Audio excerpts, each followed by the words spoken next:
Muy buenas noches, gracias por acompañarnos una vez más en el Heraldo Televisión. A nombre de mi compañero Maximiliano Espejel, le doy la bienvenida a esta mesa de análisis y debate político que ya conoce bien para hablar hoy de los temas más importantes de la agenda nacional. Hoy vamos a debatir sobre la ampliación de mandato del gobernador electo en Baja California, el morenista Jaime Bonilla Valdés. Una reforma que fue aprobada con 21 votos de los diputados locales de todos los partidos políticos y ha causado polémica y reacciones entre académicos, ciudadanos, empresarios y actores políticos en el país que han cuestionado esta medida. También algunos la han defendido. Los invito a que se queden con nosotros para hablar de esto y mucho más con nuestros invitados de esta noche. Soy Salvador García Soto y le doy la bienvenida a la mesa de análisis político. El lunes 8 de julio, el Congreso de Baja California derogó el artículo transitorio en la Constitución Política del Estado y puso de 2 a 5 años el período de la gubernatura. En sesión extraordinaria, los integrantes de la 22 legislatura acordaron derogar dicho artículo, que establecía que el período del próximo gobernador sería de 2 años, a fin de empatar las elecciones estatales con las federales a partir de 2025. De esta forma, Jaime Bonilla Valdés, quien fue el candidato ganador de Morena a la gubernatura, administrará Baja California, si no pasa otra cosa, hasta 2024. Las reacciones no se hicieron esperar. En el Heraldo Televisión, Kenia Moreno lamentaba que una presidenta nacional de Morena y el partido que gobierna este país declarara que está de acuerdo con la violación a la Constitución. Es algo tan aberrante como pensar que el Congreso de la Unión pueda hacer que el presidente López Obrador, en vez de estar 6 años, esté 4 o esté 15. Sí, es un tema inaudito, no hay un referente en la historia moderna del país y desde que existen los órganos electorales de una artimaña de esta naturaleza.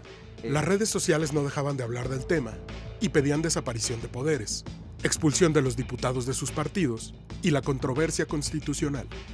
Marco Cortés, presidente del PAN, manifestaba su rechazo y que van a expulsar a los legisladores que se corrompieron con Morena. La dirigente del PRI, Claudia Ruiz Massieu, dijo que esta decisión aplastaba la voluntad de la población y rechazaban la actuación de los diputados del tricolor. Felipe Calderón no perdía la oportunidad de promover su partido, diciendo que el PAN ya no tiene remedio. Gustavo de Hoyos, presidente nacional de la Coparmex, dijo que se vulnera el orden democrático y que esperan la actuación de la Suprema Corte. El presidente de la Cámara de Diputados, Porfirio Muñoz Ledo, dijo que se están analizando 2 vías, una controversia constitucional o la desaparición de poderes. Obviamente el presidente fue cuestionado sobre este asunto y dijo que confiaba en que las autoridades competentes van a resolverlo.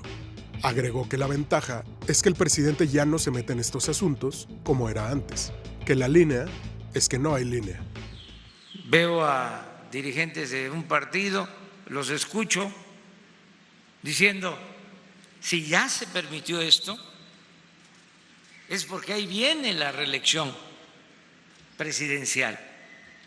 Que no exageren, no somos iguales. Zafo. La pregunta es quién pierde y quién gana con esta decisión. Se contradice el discurso de Morena. Muchos piensan que es una antesala de la reelección presidencial y afecta la reputación de Jaime Bonilla antes de tomar protesta. Con información de Oscar Vargas, El Heraldo Televisión. Y para platicar de este tema, polémico tema sin duda alguna, hoy nos acompaña en el estudio, los presento de izquierda a derecha, Juan José Rodríguez Prats, ex senador del Partido Acción Nacional. Bienvenido, Juan Muchas José. gracias. Gusto tenerlo aquí. También está con nosotros Marco Baños, consejero del Instituto Nacional Electoral. Bienvenido, consejero. Gracias, Salvador. Buenas noches. Xóchitl Gálvez Ruiz, senadora por el Partido Acción Nacional. Bienvenida, Xóchitl. ¿Qué tal, Salvador? Buenas noches. Y Carlos Ramírez Marín, senador por el Partido Revolucionario Institucional. Bienvenido, senador. Al contrario, Salvador, muchas gracias. Hay que decir que invitamos también a gente de Morena, no pudieron estar presentes, pero vamos a tener algunas opiniones en video que nos hicieron llegar el subsecretario de Gobierno, Ricardo Peralta, y Amador Rodríguez Lozano, que fuera uno de los coordinadores de la campaña de Jaime Bonilla, y algunos dicen también uno de los autores de esta reforma constitucional. Pero vamos a analizar aquí en la mesa. Empiezo con esta pregunta que hacía mi compañero Oscar Vargas en la pieza. ¿Quién pierde y quién gana con esto, Juan José Rodríguez Prats? Mira, si me permites hacer una reflexión meditando sobre esto, los gobernadores carecen hoy de contrapesos. Ni el Congreso, ni el Poder Judicial, ni las comisiones de derechos humanos, ni la Comisión de Acceso a la Información, ni los órganos electorales son contrapeso. Nunca y no siempre fue así. Hubo un contrapeso que funcionó de 1930 al 2000 y todavía hasta el 2014, que era la renuncia del centro. Este es un dato muy importante. El primer gobernador renunciado fue Esteban Vaca Calderón en 1930 y fue porque atendió a José Vasconcelos. Lo llevó a su campaña, Esteban Vaca era un gran demócrata y Plutarco Elías Calles lo presionó de tal manera que entregó al gobierno. Y hubo muchas renuncias. La renuncia en Hidalgo, por ejemplo, de 28 días de Otoniel Miranda, porque Sánchez Vite peleó con Echeverría, la renuncia de Óscar Flores Tapia, si no mal recuerdo, en 1981, por un caso de corrupción. Armando Viebrich en Sonora. La renuncia de Víctor Manzanilla Chaffer por reconocer el triunfo de Ana Rosa Payán, que así lo escribe en sus memorias, y entra precisamente Dulce María Sauri. Entonces, había ese contrapeso. ¿Cuándo se rompió esto? Esto fue una comida en el rancho de Vicente Fox, en donde Vicente Fox dijo, se acabaron las renuncias desde el centro, los delegados se van a designar con el visto bueno de ustedes y les vamos a doblar el presupuesto.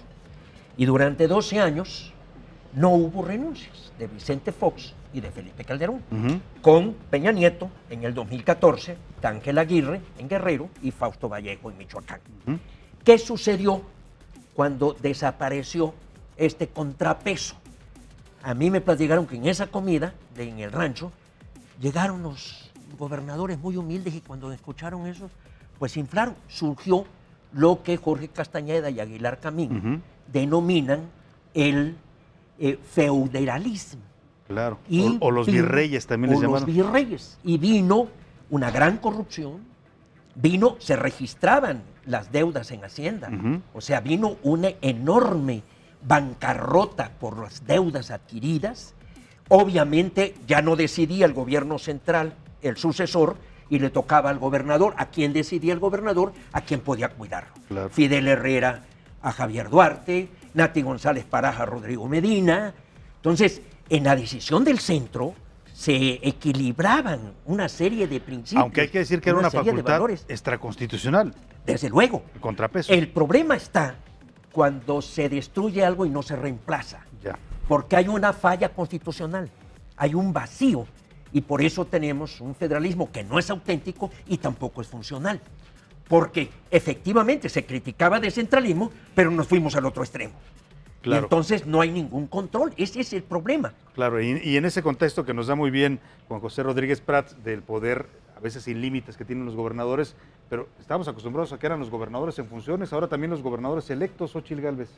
Pues mira, esta ley Bonilla, porque yo creo que así se va a llamar, que va a quedar para la historia, tiene que ponerse un hasta aquí, no puede pasar, tiene que sancionarse a todos los integrantes, es más, yo sí desaparecería el Congreso del Estado. ¿Estás de acuerdo con Porfirio Muñoz Ledo? Yo estoy de acuerdo. ¿Poderes? No todos. No todos. Pero no tienen la autoridad moral los diputados. Digo, ya se van, pero sí me parece que es gravísimo lo que pasó.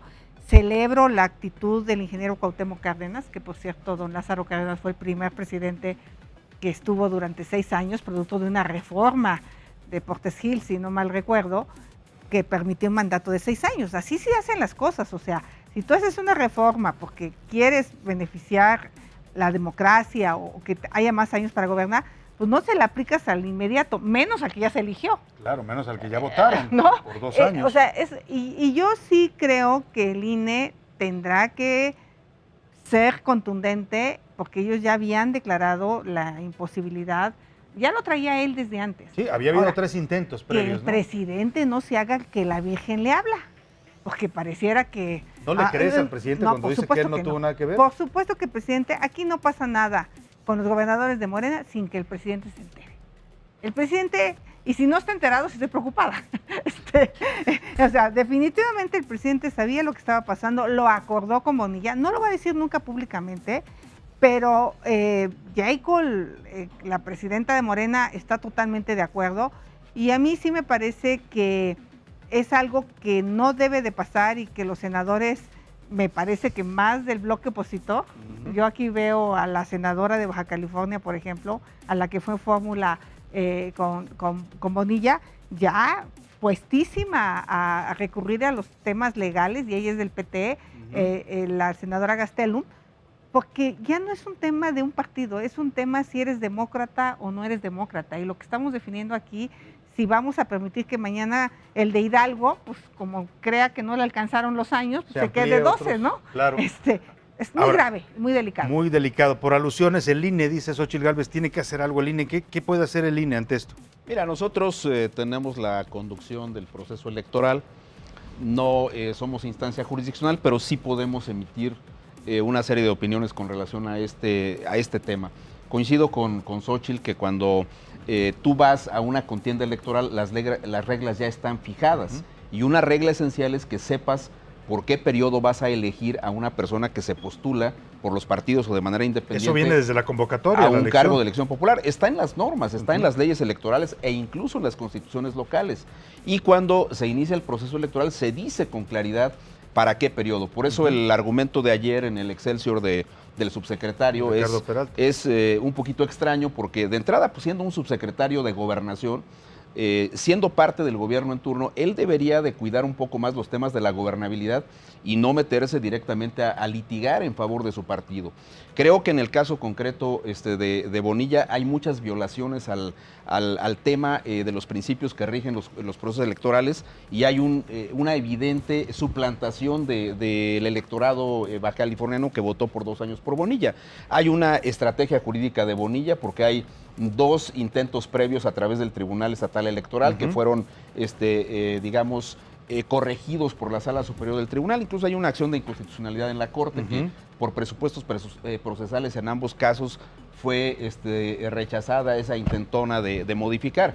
Lo más grave ahora es que tú ya tenías la elección concluida, se habían agotado los cómputos e incluso se le entregó la constancia de declaración de validez y de mayoría en la elección a Bonilla, y en el dictamen con toda claridad se dice que es para un periodo de 2 años. Le entregas esa constancia concluido el proceso electoral. Él ganó de manera legítima, eso es inobjetable. Sí.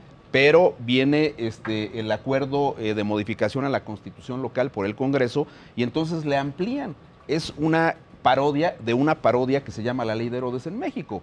Esa parte me parece verdaderamente ridícula, y además otro argumento del subsecretario cuando él dice es que en la boleta electoral no está señalado el periodo que va a durar el gobernador. La gubernatura. Oye, ¿qué argumento es ese? Y luego nos cita el 105 constitucional y nos dice, es que el 105 constitucional establece que en los 90 días previos al inicio del proceso electoral no se pueden modificar normas fundamentales. Bueno, entonces después del proceso sí, para ampliar el plazo. Yo creo que lo que se ha dicho aquí por Juan José y por parte de Xóchitl es absolutamente preciso. Juan José hablaba de una regla no escrita, de un esquema de organización política, de cómo se manejaban estas cosas, pero aquí lo que más importa es que mantengamos a salvo una institucionalidad que nos ha costado mucho tiempo construir. Por lo menos llevamos casi 30 años en ese intento de construir una institucionalidad que con esta decisión se debilita de manera importante. Porque Carlos Ramírez Marín, senador, dice Marco Baños, viene el acuerdo, y cuando se habla del acuerdo se habla de diputados del PAN, de diputados del PRI, de diputados, por supuesto, de Morena y de otros partidos. ¿En qué consistió ese acuerdo? ¿Qué pactaron para poder hacer esta reforma? Mira, evidentemente tiene que haber habido una recompensa, y yo no sé de qué carácter haya sido, si pecuniaria, moral, pero tiene que haber habido para el consenso una recompensa ofrecida a todos. Decías tú, ¿quién gana y quién pierde? Solo gana Bonilla, nada más. Pierden todos. El Congreso de Baja California ha dejado en vergüenza a las instituciones de este estado y las ha puesto en riesgo de desaparecer. El Instituto Nacional Electoral sufrirá una mella gravísima a su reputación si no tiene una intervención efectivamente, aunque no sea su ámbito de resolución, si es la autoridad en la materia y tiene que reclamar con firmeza el respeto a las normas constitucionales. El Tribunal Superior Electoral quedarán como niños a los que les arrebataron un dulce, porque ya habían emitido una resolución en ese sentido y ahora resulta que un Congreso local puede emitir otra. Entonces es, la verdad, efectivamente, una parodia, pero una parodia muy grave. y con consecuencias todavía peores en caso de consumarse. Es imprescindible, si el gobierno federal quiere gozar de respeto y ser caracterizado como demócrata, si los partidos queremos mantener la vigencia de las instituciones, resolver el tema Baja California. No es una exageración. Esto equivale, para el que no le gusta la política pero le gusta el fútbol, a que después del partido el equipo ganador diga, pero ahora los goles van a contar por 4. Entonces, y adiós. Cambia el resultado. Vamos a ver esto que aludía el consejero Marco Baños, la opinión de Ricardo Peralta, es el subsecretario de Gobierno de la Secretaría de Gobernación. Lo invitamos a esta mesa, no pudo estar porque estaba de gira por Sonora, pero nos mandó este video donde fija su posición, ya la había publicado en un diario de circulación nacional en un artículo, y aquí nos explica por qué él dice que no se viola la Constitución con esta reforma del Congreso de Baja California. Vamos a ver. No hay ninguna violación a la Constitución. Según el artículo 73 de la Constitución Política de los Estados Unidos Mexicanos, establece cuáles son las atribuciones y facultades del Congreso Federal y hay correlativos, artículos correlativos en las constituciones locales, donde se señalan claramente cuáles son las atribuciones y facultades de esos congresos, es decir, legislar. Por supuesto es un tema polémico, es la primera ocasión en la cual hay una serie de controversias donde se polemiza sobre un tema que no tiene precedente. Aunque no tenga precedente, este análisis jurídico que se hace sobre la facultad del Congreso de Baja California, donde se modifica su constitución haciendo uso de sus atribuciones y de sus facultades, no significa bajo ninguna circunstancia que sea un hecho ilícito. Tiene la facultad para modificar su constitución y todas las leyes que consideren prudentes, es parte de su facultad. En el caso específico de Baja California, las únicas normas que no pueden modificar por lo menos 90 días antes de la elección son las leyes electorales estatales. No hay un antecedente legal que prohíba la modificación de la constitución local. Respecto del término de duración del gobierno estatal, que en este caso han propuesto modificar la Constitución para efecto que tenga una duración de 3 años más de lo que ya estaba establecido, no significa que estamos calificando si está bien o está mal. Lo único que yo considero es que es lícito, es decir, no va en contra de la Constitución, no va en contra de la Constitución local y es una decisión soberana del Congreso Estatal de Baja California. Si existe una inquietud donde sea necesario acudir a alguna institución jurisdiccional, por supuesto que existe la posibilidad para hacerlo. La acción de inconstitucionalidad la pueden promover diversos entes, así lo establece también la Constitución. Con independencia de ello, será la Suprema Corte de Justicia, en su caso, la que defina si incluso yo, en mi calidad de académico y en mi calidad de abogado, me encuentro o no en un error. Es simplemente una opinión personal, no como subsecretario, no como portavoz de la Secretaría de Gobernación, sino simplemente... Ahí está la posición resumida porque era un poco más amplia, pero el argumento del subsecretario de Gobierno dice que no es una posición oficial, pero vaya, lo ha esgrimido tanto en medios impresos como ahora en este video que nos hizo llegar. Juan José, ¿cómo ves el argumento del subsecretario? Mira, es un argumento fantástico, es un argumento de ficción. Y yo quisiera aludir a lo que dice Xochitl Gálvez, la responsabilidad de Andrés Manuel López Obrador. O sea, él lo designó como superdelegado, él lo designó como candidato a gobernador. Eso no es decisión de Jacob Polensky ni es consecuencia de encuestas, es una decisión, es un dedazo. Yo creo que en nuestro sistema jurídico hay un problema grave. Le hemos dejado a la Suprema Corte de Justicia el monopolio para decir que algo es inconstitucional. Eso me parece sumamente grave. Andrés Manuel protesta por cumplir y hacer cumplir. Eso se nos olvida. No tan solo se trata de que él cumpla, no, tiene que hacer cumplir. Y aquí hay un principio básico. No se puede legislar para el caso. La ley es general. No se puede legislar para una persona en lo particular. Esto es un principio del derecho romano. Y en la claridad no hay interpretación. No requerimos que la Suprema Corte nos venga a decir que esto es inconstitucional. Vía el amparo, la acción de inconstitucionalidad y la controversia, hemos caído en ese vicio de concentrar. No puedo hacer nada hasta que la Suprema Corte decida. ¿No dijo Andrés Manuel que si hay una pugna entre la justicia y la ley, hay que inclinarse por la justicia? Pues aquí está el caso. Ahí está. Aquí está el caso. O sea, él puede, con una llamada de Olga Sánchez Cordero a Jaime Bonilla, se resuelve el problema. Ahí está la posición y presento a esta mesa, porque se está incorporando en este momento, al presidente del Senado, Martí Batres. Bienvenido, senador. Gracias, Salvador. Buenas noches. Muy buenas noches a todos. ¿Quiere responder a esto? No me preguntó nada a mí. Bueno, la oposición de Martí Batres, del Senado de la República, ¿cuál es? Hay varias posiciones en el Senado de la República y seguramente se van a debatir. Hay algunos puntos de vista se han expresado también en la Cámara de Diputados y hay una controversia abierta de carácter político. Yo creo que la instancia más adecuada para resolver la controversia ya en el fondo jurídico es la Suprema Corte de Justicia de la Nación, que finalmente de manera certera, absoluta, puede determinar si esa decisión fue legal o no fue legal. Creo yo que quienes impugnan esta decisión deben acudir ante el órgano jurisdiccional para que finalmente se resuelva. ¿Tenemos que esperar un fallo de la Corte? A mí me preocupa un poco que todos lo estamos dejando a la Corte. Voy a poner un caso que tenemos ahorita en el Senado. Llegó una propuesta para elegir al consejero de Pemex. La ley de Pemex dice claramente que no deberá tener un cargo público en los 2 últimos años, de cualquier nivel, dice, antes de su elección.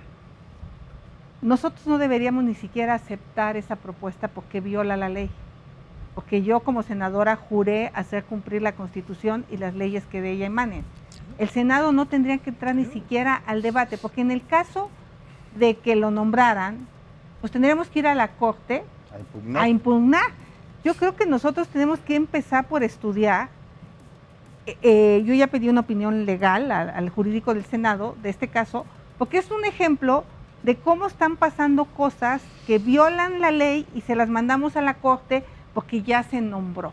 Entonces, sí siento que tenemos que tener mucho más rigor los senadores para las cosas que vamos a votar y que de entrada cumplan perfectamente la ley. Entonces, sí creo que el grave problema es el precedente que está sentando. Y yo diría, con todo respeto, ¿y el gobernador? ¿Qué pasó todo esto? ¿Y el gobernador no se enteró?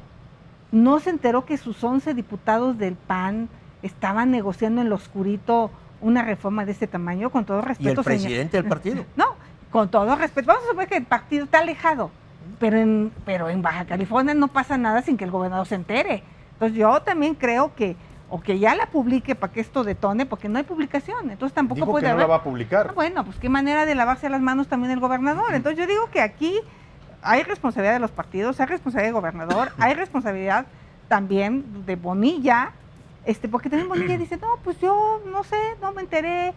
O sea, como que todo el mundo se hace güey, con todo respeto. A ver, estamos cargándole todo a la Suprema Corte. O sea, la Suprema Corte tiene que definir todo, la interpretación de la Constitución. Sé que es una de sus facultades, pero todo tiene que llegar a la Corte.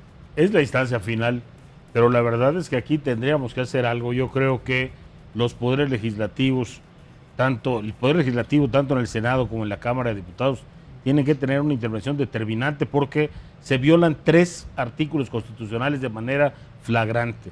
El 40, el 41 y en lo que a nosotros respecta el 49. Porque no se trata nada más de una resolución del Congreso, es una resolución del Congreso sobre una resolución que ya existía, sobre un asunto resuelto, sentenciado por el Tribunal Superior Electoral.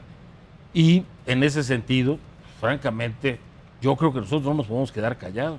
Yo creo que efectivamente la intervención del Ejecutivo, el responsable en estos casos de mantener la unidad de la Federación y de vigilar el cumplimiento de los principios federales, que es la Secretaría de Gobernación, tienen que intervenir.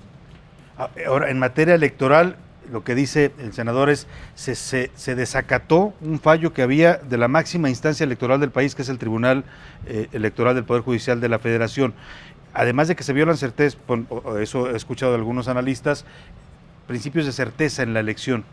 Mira, yo coincido con lo que dice Ramírez Marín, porque el Tribunal Electoral, a través de la Sala Superior, había determinado que aquella decisión de 2 magistrados del Tribunal Estatal Electoral de ampliar a 5 años el plazo no debería de proceder. De hecho, rechazó esa decisión, revocó esa decisión del Tribunal Estatal Electoral. Ahora me parece que estamos en una etapa de inejecución de esa sentencia, pero con un asunto que agrava el punto, porque la elección ya terminó. La elección terminó cuando se le entregó a Bonilla la constancia de mayoría y cuando el Instituto Nacional Electoral concluye las actividades de fiscalización y no hay impugnaciones a esa decisión del Instituto Nacional Electoral. Por tanto, la elección de Bonilla está firme y esa elección había terminado. Por consecuencia, después de que terminó el proceso electoral, que se venga a modificar el plazo para ampliarlo ilegalmente, lo quiero decir, al margen del orden constitucional, al margen de la decisión de los votantes de Baja California, me parece un hecho grave. Y sí hay una inejecución de sentencia de la Sala Superior y de alguna manera también de alguna acción de inconstitucionalidad de la Corte. ¿Por qué es la Corte? Pues porque finalmente, dado que se trata de una modificación constitucional local, es la acción de inconstitucionalidad la que procede promovida ya sea por los partidos, en este caso son los partidos básicamente los que pueden promoverla, porque el gobernador del estado de Baja California solamente podría, en términos del 105 constitucional, promover una especie de controversia constitucional con relación al tema. Y la no publicación del decreto de modificaciones a la constitución local nada tiene que ver con el efecto de que entre o no en vigor la reforma, porque el 34 constitucional de la Constitución Local de Baja California establece con toda claridad que entonces lo publicará el Congreso del Estado. Si no lo publica el gobernador. Si no lo publica el gobernador, así que me parece que esa es una cortina de humo del gobernador para tratar de distraer la atención. Pero hay muchas situaciones que están en medio. Creo que los actores políticos relevantes de este país y los partidos políticos en lo particular, si quieren recuperar un esquema de confianza, de credibilidad de los ciudadanos, tienen que actuar ante situaciones que son claramente violatorias del orden constitucional. Senador Martí Batres, ¿el presidente López Obrador tendría que intervenir de algún modo o como él dice ya las cosas cambiaron y el presidente no se mete en estos asuntos? Primero, le pregunto. Y la otra, lo que dijo el presidente de la Cámara de Diputados, Porfirio Muñoz Ledo, de su partido, que esto configuraba no solo una ruptura del pacto constitucional, sino también una causa de desaparición de poderes. En el Senado han dicho que esto no procede. ¿Qué piensa usted? Bueno, primero lo que tenemos que ver es que se trata de una decisión que ya tomó el Congreso local. No es un debate donde se tomen posturas políticas sobre algo que se proponga hacer, sino que el Congreso local tomó una decisión. Entonces, combatir esa decisión implica un camino necesariamente jurídico, más que político. No es la intervención con una opinión política, sino que quienes tengan la posibilidad, la capacidad, la competencia para hacerlo, en su caso, y no comparten esta decisión, deben hacerlo, deben articular una ruta jurídica para ello. En el debate de las rutas jurídicas se ha hablado de 2 espacios, el judicial y el legislativo. En el legislativo se ha hablado de 2 ideas, una la controversia y la otra es la de la desaparición de poderes. En el caso de la desaparición de poderes he escuchado sobre todo la opinión del diputado Porfirio Muñoz Ledo de la Cámara de Diputados, aunque quien tiene esta facultad de desaparición de poderes es el Senado. En el Senado no se ha dado propiamente un debate formal al respecto y tampoco he escuchado tantas opiniones sobre este tema, pero finalmente está abierto el espacio para ese debate. Ahora bien, en el caso de la controversia es un instrumento para precisar qué órgano del Estado es el que tiene la competencia o la facultad para tomar una determinada decisión. No me queda tan claro que el Congreso pueda invocar la controversia constitucional, porque sería como reivindicar para sí la posibilidad de tomar esa decisión. Hasta el momento no tengo yo argumentos, no los he visto sobre la mesa que permitan decir que ahí hay una ruta firme. Por eso yo decía al principio, y lo reitero, la ruta que me parece más firme para controvertir esta decisión es la ruta judicial, es la más cierta. ¿Sobre la injerencia del presidente? ¿Debe tener o no injerencia? ¿En qué sentido? Decía Como Rodríguez decía, Prats, ¿una llamada telefónica? ¿Una llamada telefónica a quién? ¿Para qué? ¿Con qué atribuciones Andrés Manuel designó a Jaime Bonilla candidato a gobernador de Morena? ¿Con qué atribuciones? Con las atribuciones que no contempla la ley. Entonces, tenemos un problema de la cultura de la legalidad. Todos nos echamos la pelotita. El derecho mexicano tiene serios vicios. El juicio de amparo, que se creó para ser la última instancia, se ha convertido en la primera instancia. Inclusive hay amparos para que no se investigue, para que no se haga una averiguación. Eso es gravísimo. El amparo está siendo un escudo de la impunidad, está siendo un escudo del delito. Entonces, por favor, que no me diga Andrés Manuel, fuera máscaras. Él lo ha dicho, fuera máscaras. Se le está haciendo el Poncho Pilato, se está lavando las manos. Yo no sé nada. Por favor, hombre, eso está bien que lo hubiera dicho don Porfirio Díaz, hombre. Martí. Yo respeto las opiniones políticas de cada quien, pero no es el asunto, no es el caso. No es el tema.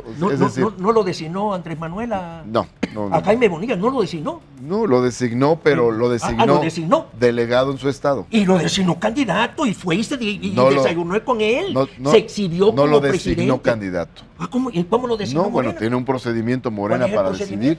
El procedimiento es una encuesta que se realiza y hay órganos que convocan a esa encuesta. Y Jacob dice de acuerdo a la Por encuesta. eso, pero cálmate. No lo designó Andrés Manuel. Bueno. Quien decidió que era el candidato es el partido a través de sus órganos. Eso no es cierto. Bueno, vamos a hacer una pausa. Oye, no te enojes y no me toques, por favor. En este punto del debate. Cálmate, tranquiliza. No me enojes, nunca me enojes. Hacemos una breve pausa. Pero no te metas conmigo, por favor, y no me toques. Y vamos a volver rápidamente yo con respeto. el tema. ¿Hay o no un trasfondo reeleccionista en esta acción del Congreso de Baja California? Eso le voy a preguntar a los panelistas al regreso de esta breve pausa. Volvemos. Ya estamos de regreso en la mesa de análisis político. Estamos hablando del tema de la ampliación de mandato en Baja California, toda la polémica que se ha generado. Y vamos a ver una opinión brevemente sobre este tema que tratábamos antes de irnos a la pausa, si procede o no la desaparición de poderes. Amador Rodríguez Lozano fue uno de los coordinadores de campaña de Jaime Bonilla en la elección pasada que ganó el candidato de Morena. Algunos lo consideran el artífice detrás de esta reforma constitucional en el Congreso local. Y hoy le preguntaron en una conferencia de prensa que dio allá en Baja California sobre la propuesta del presidente de la Cámara de Diputados, Porfirio Muñoz Ledo, de desaparecer poderes en Baja California. Vea lo que contestó. A Porfirio lo han de haber agarrado después de celebrar el Día del Abogado y no supo lo que dijo y no sabe de derecho. Es buen político. La desaparición de poderes no se hace, se declara que ya desaparecieron. Y hay una ley, la ley reglamentaria de la fracción quinta del artículo 76 que data del sexenio de López Portillo. Y ahí se establecen por qué se puede desaparecer un poder. El 2014 lo intentó el PAN con el motivo de Ayotzinapa y dijo, 30 de sus 38 senadores solicitaron la desaparición de poderes, el Senado la aceptó y empezó la investigación. La resolución del Senado fue, está trabajando normalmente el Poder Legislativo, está trabajando normalmente el Poder Judicial y está trabajando normalmente el Poder Ejecutivo. Por lo tanto, no se da ningún supuesto de declaración de desaparición de poderes. ¿Por qué? Porque se requiere que los tres poderes del Estado no estén funcionando. Bueno, dice Amador Rodríguez Lozano, en Baja California funcionan los tres poderes. ¿Es viable o no es viable? Ya comentaba Martí Batres, presidente del Senado, que no se ha entrado al análisis de fondo del tema. Vaya, no sé si el debate tenga que ir por ahí, pero está la propuesta sobre la mesa. Mira, hay un debate en el Senado interesantísimo. Fue una comisión permanente de dos grandes juristas, Rocha Cordero y Juan de Dios Castro. Era el caso de Óscar Flores Tapia, porque en el proceso renuncia Y entonces se sostiene que ya quedó sin sustancia el juicio político que se quería instrumentar. Y la oposición insistía que continuara. Y Rocha Cordero habló del vacío. O sea, el artículo 75 es una entelequia. O sea, nunca puede haber desaparición del Poder Judicial. Por eso operó la renuncia vía la Secretaría de Gobernación. Fueron 51 gobernadores renunciados. Había este contrapeso. Yo creo que fue un grave error de Vicente Fox. Eliminarlo. O sea, no se destruye lo que no se reemplaza, porque surgió el feudalismo. Claro. O sea, eso, y eso ahorita, que Andrés Manuel diga que él no puede intervenir, él protestó cumplir y hacer cumplir. No tenemos por qué esperar a que la Suprema Corte nos diga lo que es evidente. O sea, ese monopolio, eso está mal desde el amparo, la controversia, la acción de inconstitucionalidad. En el derecho anglosajón hay lo que le llaman la protección difusa. O sea, todo mundo tiene que respetar la Constitución. Por favor. Entonces, si vamos a esperar que venga la acción y que se prolongue y viene la manipulación y viene el manoseo de la ley, el problema de México es de cultura de la legalidad. Amador Rodríguez Lozano, que lo conozco perfectamente y toda su trayectoria, es uno de los grandes abogados para encontrarle rendijas a la ley. Es uno de los grandes abogados. Ahí está en el Senado Manuel Velasco. Sí, claro. ¿Cómo hizo esa renuncia? Se fue, regresó, siguió siendo gobernador, ocupó 2 veces los cargos. O sea, hay una mentalidad en el abogado de buscarle la rendija y hay una mentalidad en el legislador de hacer la trampa. Entonces estamos en un Estado de Derecho endeble, débil, y con un presidente que ahora se excluye, se escapa, se contradice. Él dijo, al margen de la ley nada, por encima de la ley nadie. Después, cuando manda el memorándum, cuando hay conflicto entre la ley y la justicia, hay que darle prioridad a la justicia. Aquí está el caso. Este es acto de justicia. Aquí debe intervenir el presidente.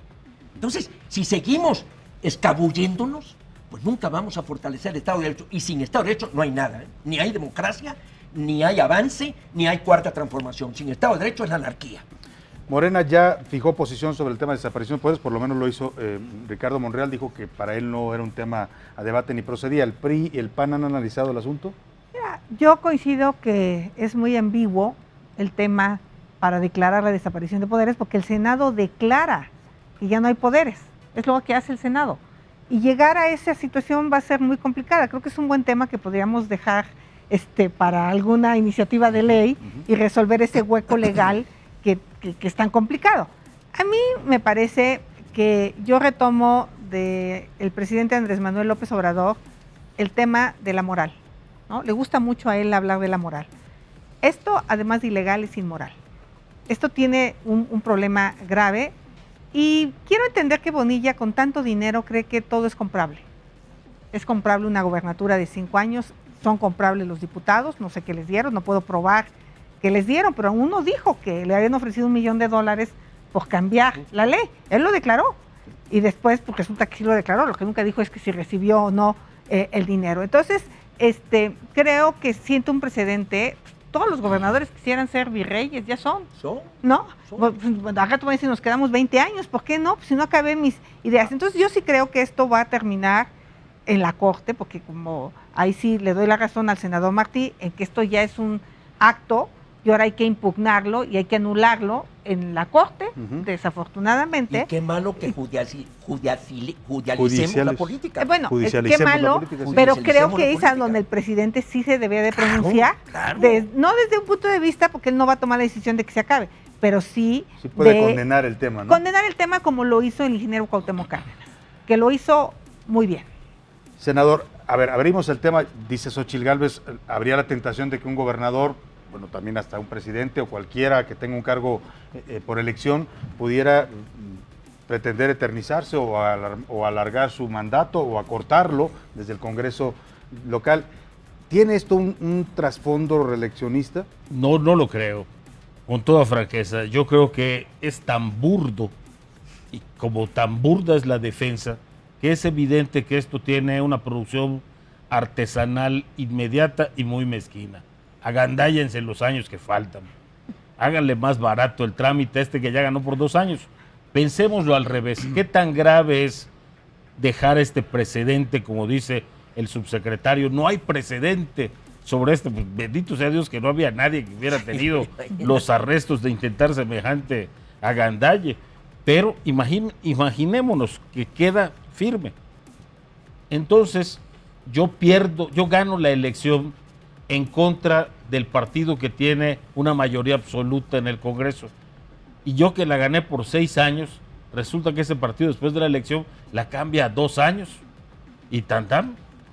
Así como puede ser, si dejamos el precedente listo para que suba 5 años, queda listo para que baje a 1 año o a 2. Lo que se viola es un artículo muy claro en la Constitución que se refiere a que las elecciones tienen que ser periódicas. Por lo tanto, tienen que señalar para cuánto tiempo es su vigencia. Y ya tiene una vigencia señalada, 2 años. Eso ya no se puede cambiar. ¿Habría ese escenario, esa posibilidad de que la Corte, todo el mundo pensamos que va a decir la Corte es inconstitucional, pero si la Corte dice que sí es constitucional? Mira, la Corte ya dictó algunos precedentes. Está 2 acciones de inconstitucionalidad que son muy conocidas, una en Oaxaca y otra en Michoacán.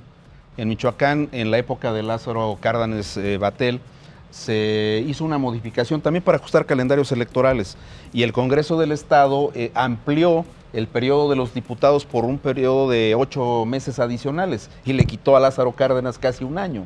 Entonces, el propio gobierno planteó a través de los partidos la acción de inconstitucional y la Corte dijo que no se pueden modificar esos periodos cuando se trata de generarse un beneficio, caso concreto de los diputados locales, y lo mismo ocurrió en Oaxaca. Entonces, ya hay precedentes en esa materia. Yo creo que la Corte tiene que ser congruente en esa materia.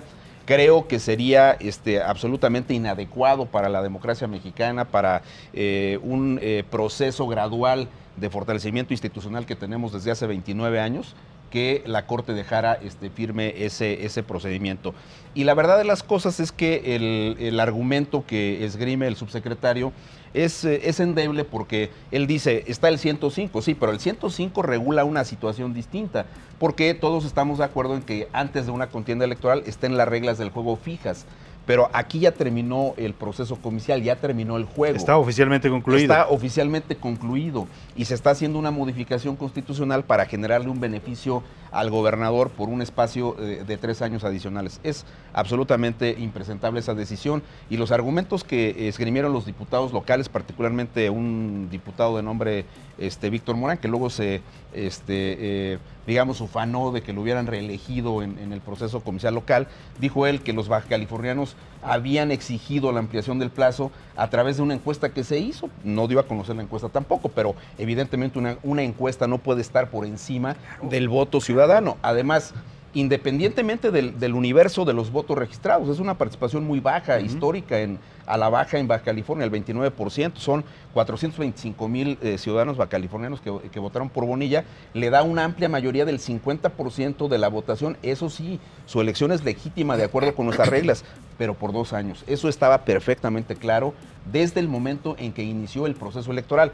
Y lo que decía Ricardo, el subsecretario, es absolutamente inconsecuente. ¿En qué boleta electoral aparece el periodo por el cual se elige a una persona, cuando eso está fijado en la Constitución local, en la ley local, en las diversas convocatorias y acuerdos del órgano electoral local? Yo creo que esa parte de las reglas del juego, por eso son justamente estas prohibiciones de que no puedes modificar 90 días antes del inicio del proceso y modificas después para generarte un beneficio, es absolutamente inconstitucional. Martí Batres, ¿es un tema de interpretación el que va a definir la Corte o es un tema de aplicación de la norma? Yo creo que la Corte puede tener elementos claros para tomar una decisión. Y por eso creo que esa es la ruta y es el camino. Aprovecho para comentar. Sí. Si las opiniones son en el sentido de que dicha decisión que tomó el Congreso local debe ser revisada y rectificada, pues entonces se tiene que plantear una estrategia jurídica para lograrlo. En el camino puede haber debates políticos, sí, pero eso es otra cosa. Más allá de los debates políticos, si se pretende rectificarlo, el camino es llegar a la Suprema Corte de Justicia de la Nación para hacer la modificación. Eso es lo que yo veo con mayor claridad. Ahora, Yo no veo aquí, o sea, veo muy forzado que se meta el presidente de la República, porque finalmente no es una instancia jurisdiccional, no tiene el control constitucional en sus manos. Quien tiene el control constitucional es la Suprema Corte de Justicia de la Nación. Y punto. Por eso digo que ese es el camino objetivo. Y desde el punto de vista de autoridad moral, digamos, que tiene el presidente, puede emitir una opinión. Ahora, dio una opinión, ya le preguntaron. O sea, yo lo que entendí de la opinión del presidente de la República es que él no hubiera avalado eso. Que se le caería la cara de vergüenza, dijo. Dijo que si él hubiera sabido del tema, naturalmente su opinión hubiera sido que no se hiciera.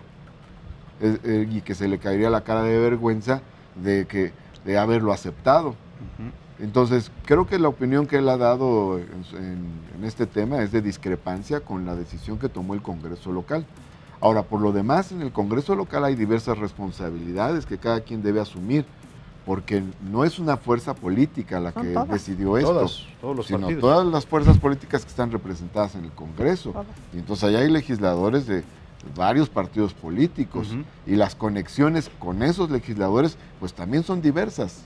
Entonces pensar, no, es que el presidente de la República le dio línea a los legisladores del PAN, del PRI, de no sé qué, bueno, es rebuscar demasiado las cosas. Hay responsabilidades desde el punto de vista del terreno político de varias fuerzas políticas que están representadas en el Congreso, cada quien tendrá que hacer su análisis y balance al respecto.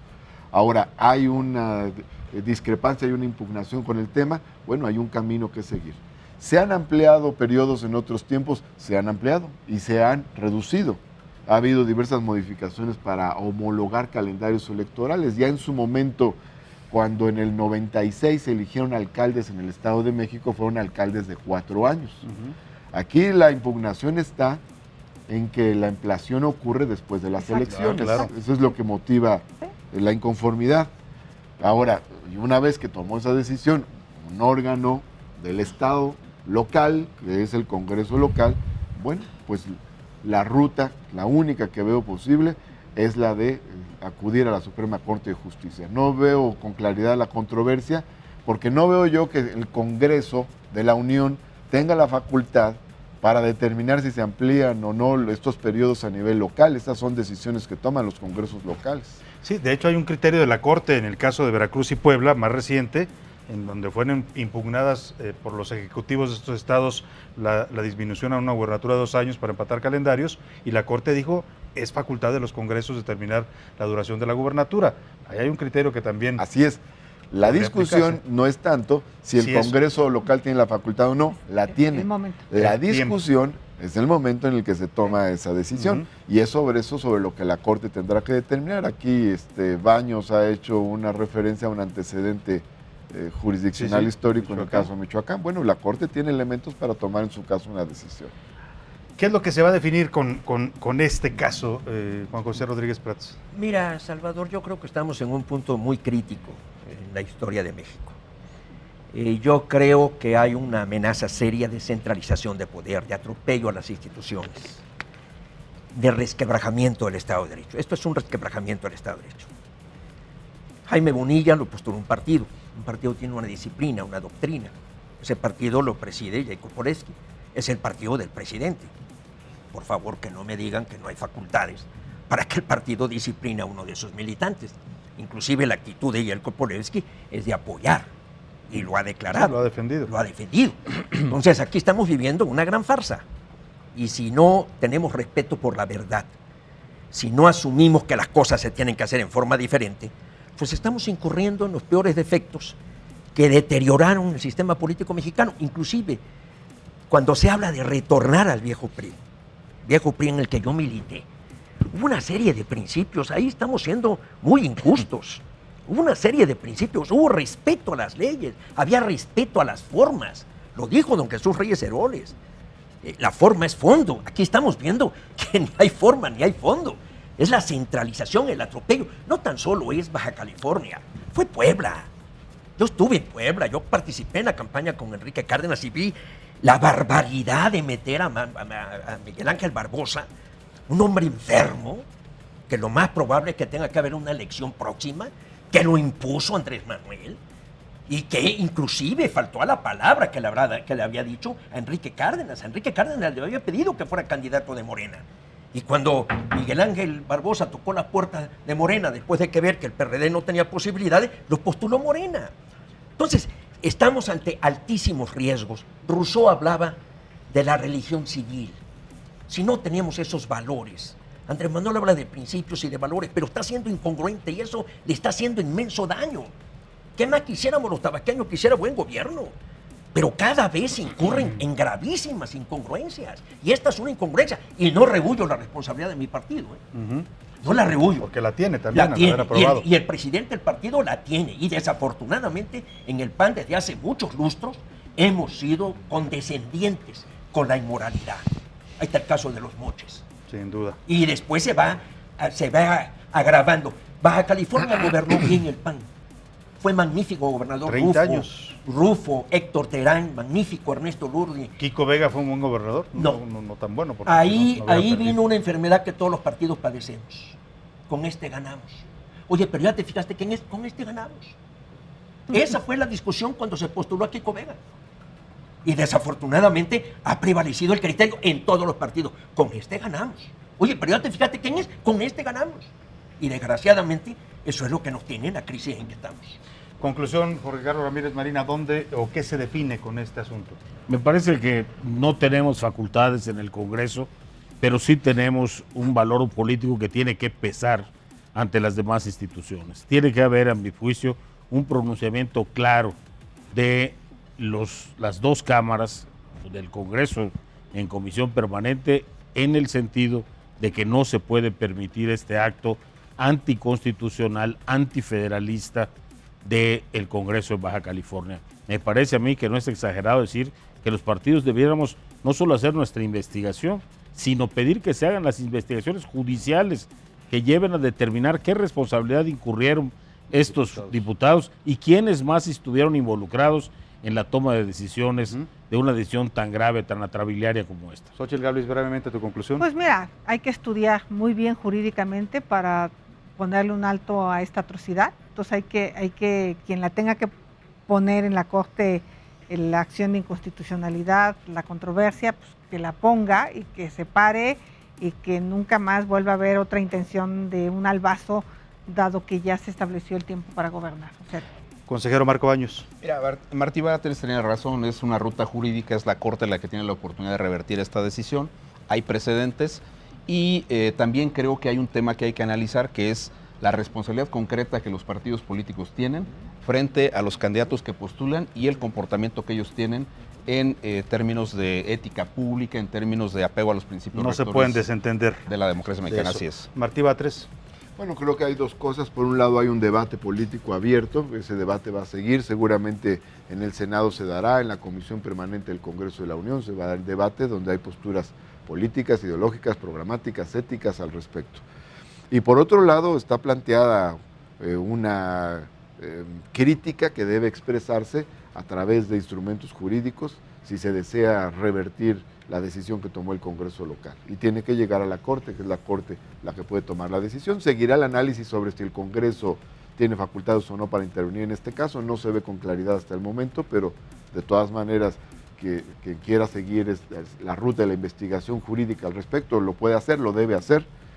Y por otro lado, sobre todo, queda claro el camino hacia la Corte de Justicia. Quien tiene una impugnación al respecto y tiene la legitimación para hacerlo, debe acudir a la Corte para que se tome una decisión sobre ello. Agradecemos mucho a todos los panelistas haber participado en este debate, senador Jorge Carlos Ramírez Marín, senador Xochitl Gálvez, consejero Marco Baños, senador Martí Batres, Juan José Rodríguez Pras, senador. Debo coincidir en que yo ya no tenía derecho a dar un... Ya habías dado tu conclusión, pero me faltaba todo. Brevemente, porque ya se nos fue el tiempo. Pues yo le pediría a Andrés Manuel López Obrador que sea congruente. La política no puede estar reñida con el derecho ni puede estar reñida con la ética. Ahí está, con eso nos despedimos, le agradecemos el favor de su atención. Mañana a las 9 de la noche en punto, aquí lo esperamos, la mesa de análisis político de Heraldo Televisión. Buenas noches.